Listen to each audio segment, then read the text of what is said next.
Can you imagine? The famous Hong Kong dessert brand Hui Lau Shan has surprisingly made a name for itself in the United States. Today, I am at its first store in the US, the Irvine location, to reveal how it entered the US market and captured the taste buds of local diners. Does it feel like going back to childhood?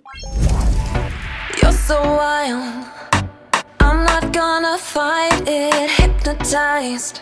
Today I came to the Hui Lau Shan store in the United States, and standing next to me is Hui Lau Shan's Chief Operating Officer, Max. Welcome. What is Max mainly responsible for in the United States? Our company is the general agent for Hui Lau Shan in the United States, responsible for all franchise management, store management, and supply of raw materials for the Hui Lau Shan brand in the US.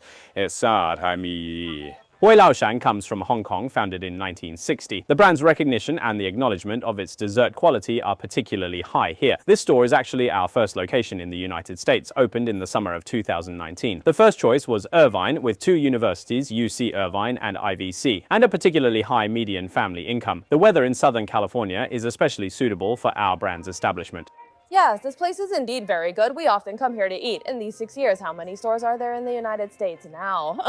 There are 13 currently operating and 5 more are under renovation. When it opened in August 2019, everyone sitting here from here all the way over there was holding Hui Lau Shan's dessert, and the queue was 10,000 hours long. Unfortunately, around January and February of 2020, COVID started, and of course, the impact on the restaurant industry was quite significant.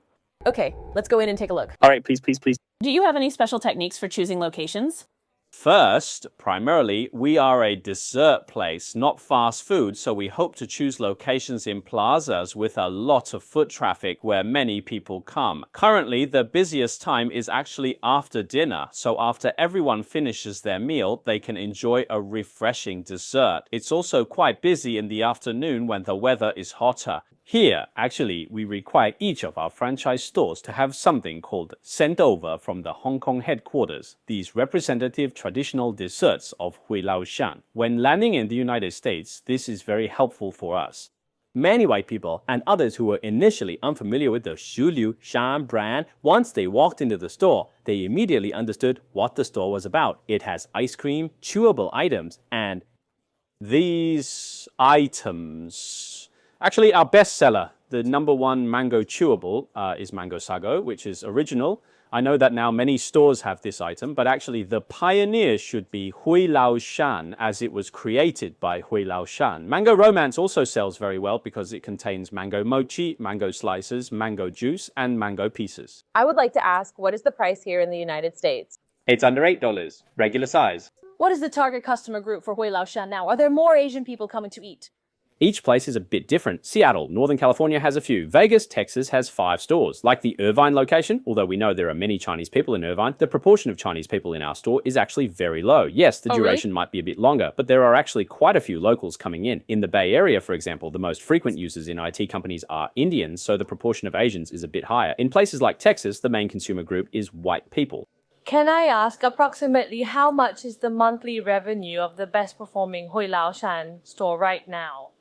Now, of course, this is confidential information, but I can give a general idea. Our best performing store is in Silicon Valley, the one in Cupertino, where the sales are the highest. Like, Silicon Valley has particularly strong purchasing power.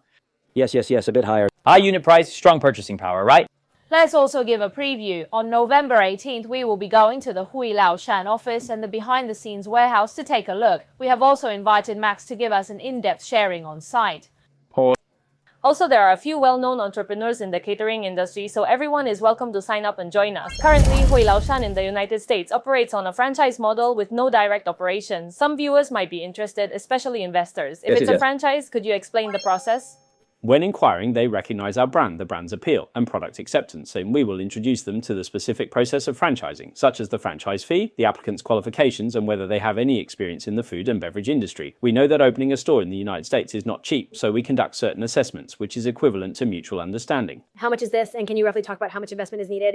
For a single store franchise, the franchise fee is currently $50,000. To open a store, depending on your area, we generally require proof of at least $500,000 in funds. As for how much you spend, it depends on the extent to which you renovate the store. The fastest it can be done is around 4 months, so you also need to go through some permit processes. The most important thing in doing franchise business in the United States is the FDD franchise disclosure document, which must be filed with the state every year, including audited financial statements. We help our franchisees step by step to find designers and equipment, and we have a complete database. So what does the 50,000 franchise fee include, and what are the additional costs that need to be paid?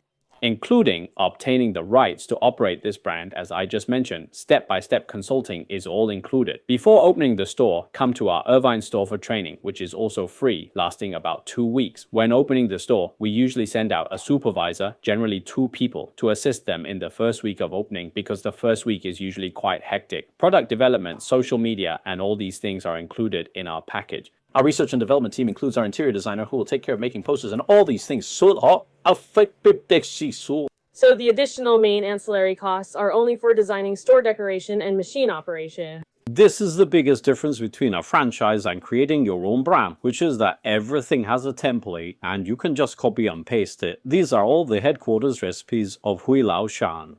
Where do your raw materials come from? Actually, the most used is mango because we use fresh mango. So in different seasons, the mangoes we use are different. In this display case, we usually show and tell everyone which type of mango we are using this season, placing a sample here. In the United States, most of the time, our mangoes mainly come from Mexico. Do franchisees procure their own raw materials or do you supply them uniformly? Some core raw materials are supplied by us, while milk and cream are locally sourced. The entire standard operating procedure is uniformly provided by us. Some time ago, I also posted 2 videos about some tea shops in the United States that also used the franchise model, but quite a few problems arose, leading to significant complaints from franchisees, and they are still going through legal proceedings. In comparison, Hui Lau Shan has been quite stable in recent years. What do you think you did right? This is a good question. It seems like recently everyone is discussing it more online. I can't say we've been very successful, but I think we've done a few things right. First is our compliance from the beginning. From day one, before we officially started franchising, we hired a professional legal team to create the franchise disclosure document and file it with the state. There are also protection clauses for franchisees. Each franchisee has a protected radius for their store, within which no other store can be opened. This also serves as a protection for the franchisees themselves. I think another point is that we always tell the franchisees that we have a mutually beneficial and win-win relationship. Everyone's success is true success, maintaining a sense of mutual respect. Although we sign franchise agreements with over 30 parties, we actually have only a dozen or so real franchisees, with each franchisee averaging about 2.8, nearly 3 stores. We don't tell a franchisee to sign for 5 or 10 stores right away. After 6 months, you can evaluate how the brand is doing, how the returns are, and whether it's worth continuing. All the franchisees basically come back now and then take another store, and after a while take another store. In Northern California, there are about 6 or 7 stores, but in reality, there are only 2 actual owners. I think if we achieve a win-win situation, the relationship will be very harmonious. As the brand owner, the bigger the brand gets, the more we benefit. Every year, we hold a franchisee conference in the United States, inviting all US franchisees for team building, like cycling across the Golden Gate Bridge, reviewing what happened over the year, discussing areas for improvement, planning promotions, and how to do our marketing. Franchisees are welcome. Everyone thinks it's great, right? I can understand, all of us together as franchisees. If franchisees follow the usual thinking, there might be a sense of competition. Oh no, that won't happen. The protection radius we provide is enough to support 1 store. I think this is largely attributed to the initial decision-making strategy, where the rules were clearly defined. Yes. In the very beginning, did you ever consider, or did the headquarters ever consider running it directly? Or like some brands now operating both directly and through franchising simultaneously, but you only chose franchising? Yes. I think we might say we are quite skilled in franchise management. We have a sufficient logistics supply chain, actually, because we have a relatively large logistics company behind us, capable of providing door-to-door services between China and the United States. In the production and manufacturing of all packaging materials, when franchisees place orders weekly, they directly enter the system and the goods are immediately shipped from our warehouse. We have fully streamlined this entire process. When opening the first store, there should have been some difficulties and challenges.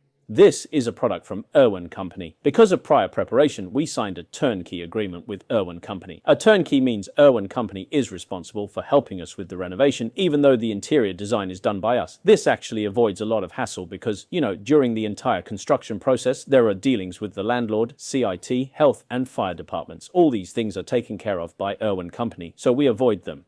Most people might. In any case, if found unqualified, the permit cannot be obtained. After the pandemic, Irwin Company no longer does this because, to be honest, it's quite complicated. That's why they no longer make this product.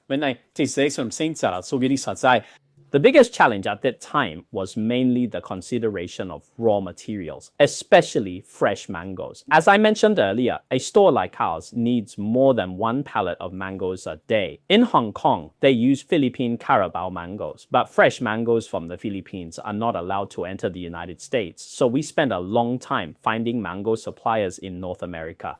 A major pain point for every restaurant is how to ensure the consistency and taste of the dishes. For example, the food might taste different from last time. The raw materials and the preparation process are both very important. You mentioned a very good point. Max just arranged for us to have this kind of egg waffle and also a tea. Traditional Hong Kong cuisine. Yes, it instantly brings back the feeling of childhood. There's another question I'm curious about. How does Hui Lau Shan approach the influence of localization in the United States? Have you done any specific marketing? For brands from Asia to truly enter the American market, I think it's very, very difficult. This is also about continuously exploring and moving forward and promoting on social media. The delivery platforms are also highly valued by everyone, and after the pandemic, it has become a change that cannot be reversed, a consumer habit. The mainstream delivery services are Uber Eats and DoorDash, and as a franchise business, we have relatively deep cooperation with both Uber Eats and DoorDash, willing to review what is suitable and specifically helpful, seeing how the manager will help us analyze. To penetrate the American market, you must first understand the local consumer groups. Yes, I think it's about trying to understand, and the actual situation might be different in each state. Let me give an example. For instance, we have 1 or 2 stores, and after opening, we noticed a very interesting phenomenon. We generally know that we have 2 types of everything. Like pancakes, we have mango pancakes and durian pancakes, and they found that durian pancake sales are particularly high. Later, upon checking, it was because many Vietnamese people knew, and since Southeast Asians especially like to eat durian, they came over afterward. So for that group, adjustments would be made, like changing the kitchen production schedule, for example, making more durian-related items, right? This is considered a local adjustment. The expansion of food and beverage brands overseas is quite a big trend. Do you have any advice for them? I wouldn't dare to call it advice, but based on our youthful experience, I think for a brand to establish itself, it might need a local operator. For example, someone familiar with American culture, consumer habits, and experienced in the food industry, who has practical experience in the United States. This way, I think many pitfalls can be avoided. For example, Max, how many years have you been in the United States? I've been in the United States for 22 years, and the CEO has been here for 26 or 27 years. They are actually very familiar with the operational processes in the United States, including laws and regulations. Having been in the United States for a long time, I have a certain respect for its rules of the game. In terms of compliance, we indeed do quite a lot. If you rigidly apply the methods from back home, some strategies indeed work well domestically and have achieved significant results, but in the United States, they might not adapt well. It's important to respect the local context. Some corresponding adjustments might also need to be made. You're so wild, I'm not gonna fight it. Hypnotized, stuck inside my mind because you gotta be